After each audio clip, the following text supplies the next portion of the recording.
Welcome back to Explaining Everything, the channel where we dive into the stories and mysteries behind everyday things. Today's spicy question comes from one of our curious viewer, Spork Ninja 94. Thanks for asking this question, Spork Ninja. You asked, where does cinnamon come from? Like, are we just shaving trees or what? Cinnamon is one of those things we sprinkle on toast or swirl into our lattes without asking any questions. But once you stop and think about it, it's kind of weird. Why is this brown powder so fragrant? Why does it taste like the holidays? And most importantly, are we seriously just eating tree bark? Today, we are peeling back the layers, literally, to find out. Right here on Explaining Everything.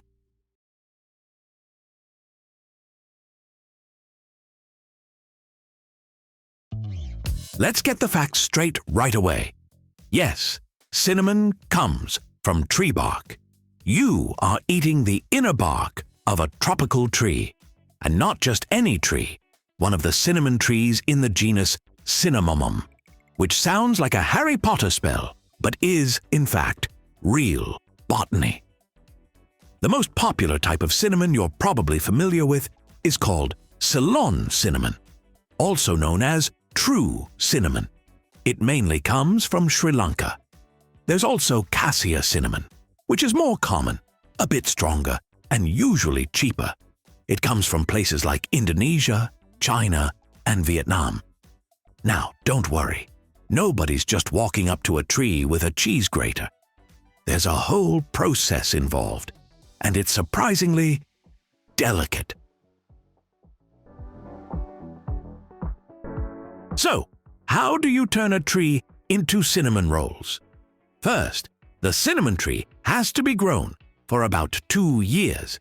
Then, it's chopped down to a stump, which sounds brutal, but don't worry. It's more of a stylish tree buzz cut. The stump actually grows new shoots, kind of like a spicy hydra. Those new shoots are what get harvested. Harvesters carefully strip away the outer bark, the rough, non-tasty part, and then scrape off the inner bark, which is where all that cinnamon magic lives.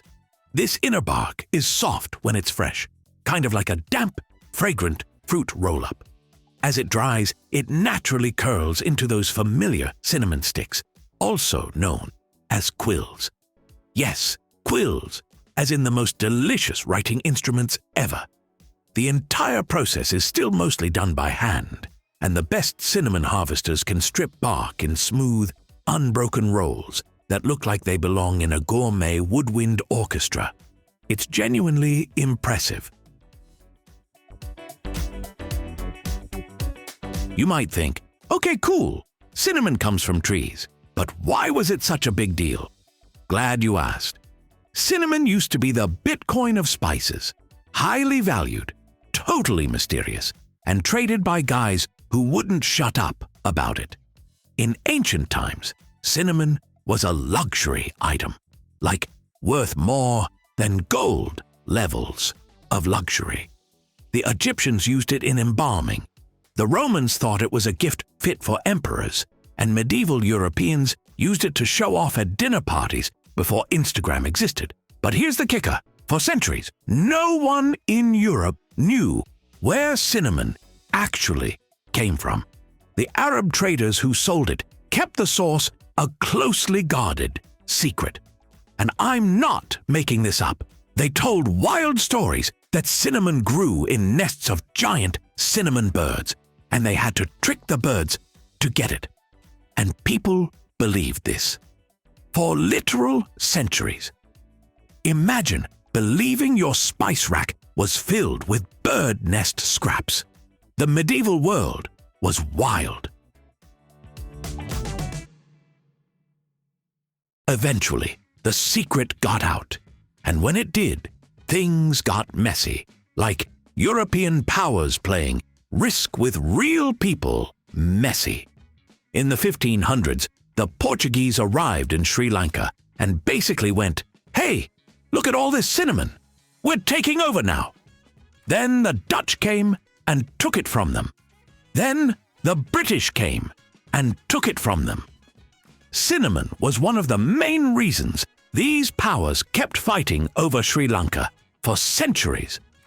At one point, the Dutch were so committed to controlling the cinnamon supply that they literally burned extra cinnamon to keep the prices high. Yes, they lit it on fire like some sort of 17th century hipster bonfire. Nothing says economic strategy like vaporizing your own product. Okay, let's get back to modern cinnamon.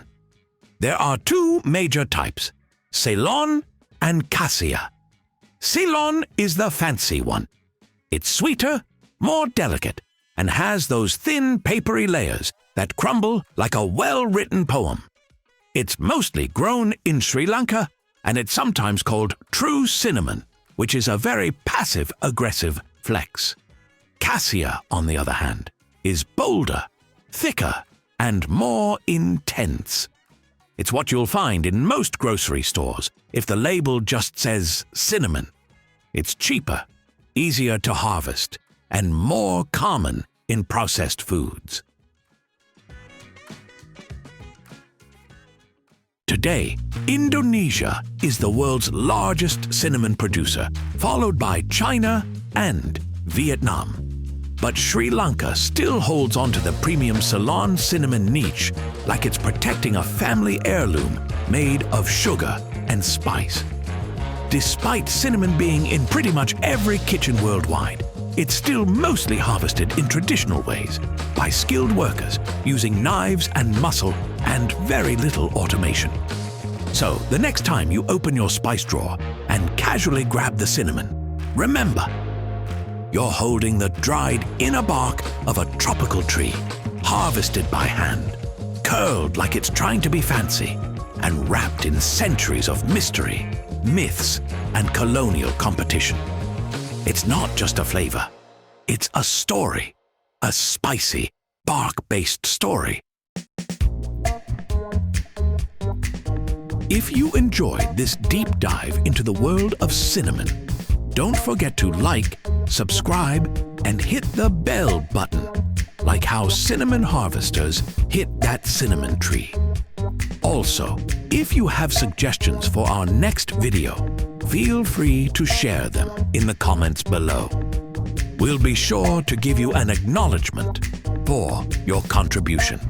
Thank you for tuning in, and join us next time here in the channel that answers all the why, what, who, where, and how questions you've always wondered about, here on Explaining Everything.